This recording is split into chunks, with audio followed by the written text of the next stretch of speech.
गोविंद शिल्प घेऊन येत आहे एकूण 80 ट्विन बंगलोचा भव्य दिव्य पंढरपुरातील एकमेव प्रकल्प। आमच्या प्रकल्पाची वैशिष्ट्ये मनाला शांती देणारं महादेवाचं मंदिर, मुख्य रस्ता सुमारे 30 फुटांचा, अंतर्गत रस्ता सुमारे 20 फुटांचा, ग्रामपंचायत योजनेचा प्रत्येक बंगलोजला स्वतंत्र नळ, सांडपाण्याची सुरक्षित विल्हेवाट, सर्व टाइल्स ग्लॉसी आणि नामांकित कंपनीच्या, सर्व स्टेअर, खिडक्या, चौकटी सुपर ब्लॅक ग्रेनाइट, दोन्ही अटॅच बाथरूम पूर्णपणे टाइल्स, पंतप्रधान हर घर नल योजना पूर्णत्वाकडे, bathroom, basin, kitchen CP fittings हे जगवार कंपनीचे, स्टील वर्क पूर्णपणे जिंदाल कंपनीचे, 1000 लिटर पाण्याची टाकी, 150 लिटर सोलर वॉटर हीटर सोबत वॉटर प्युरिफायर, प्रत्येक बंगलोजला स्वतंत्र पार्किंग, दर्शनीय भाग पूर्णपणे डॅटो टाइल्स, टाटा प्रवेश कंपनीचे आकर्षक भक्कम दरवाजा, फुटी उंचीचे सुरक्षित कंपाऊंड। मग विचार काय करताय? गोविंद शिल्प, पत्ता गट नंबर 55, हॉटेल अंगण शेजारी, टाकळी रोड, पंढरपूर। घडामोडी पाहण्यासाठी आमच्या YouTube चॅनलवरील PVR म्हणजेच पंढरी वार्ता या न्यूजला सबस्क्राइब करा आणि शेजारील बेल आयकॉनवर क्लिक करा।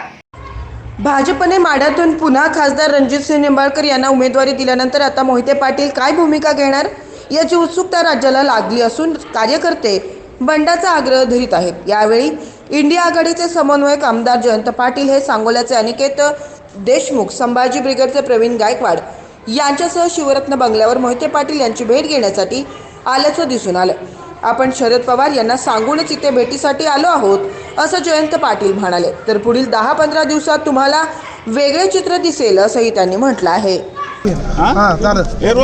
बाई इंडिया आघाडीची आज महत्त्वाची बैठक असताना तुम्ही इथं पंढरपूर साकोलीमध्ये आलेला आहात काय? मी विजयदादांना भेटायला खास आलो होतो। मी आल्यामुळे इथे बाकीचे आजूबाजूला जवळ आहे सगळं, आणि आज कुठलीही राजकीय चर्चा इथे झालेली नाही आहे। फक्त बऱ्याच वर्षांनी विजयदादांना मी भेटलो, मग मी येणार म्हणून सांगितलं, त्यांनी भोजनासाठी बाकीच्या लोकांना इथे बोलवलं।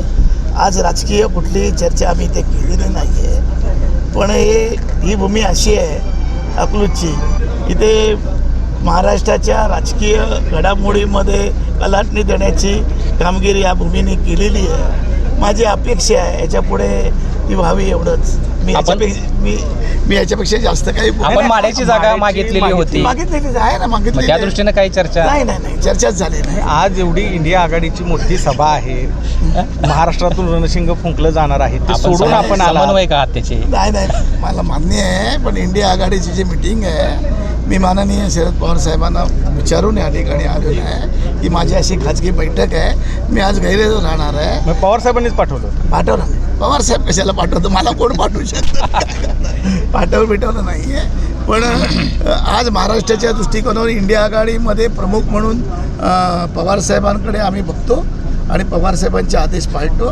2 नंबरला आम्ही उद्धव ठाकरे यांना त्या ठिकाणी अधिकारवाणीने सांगू शकतो किंवा ते आम्हाला अधिकारवाणीने बोलू शकतात, पण मला वाटतं की या ठिकाणी राजकारणामध्ये पुढल्या 10-15 दिवसामध्ये संपूर्ण मोठा बदल होईल एवढंच सांगतो।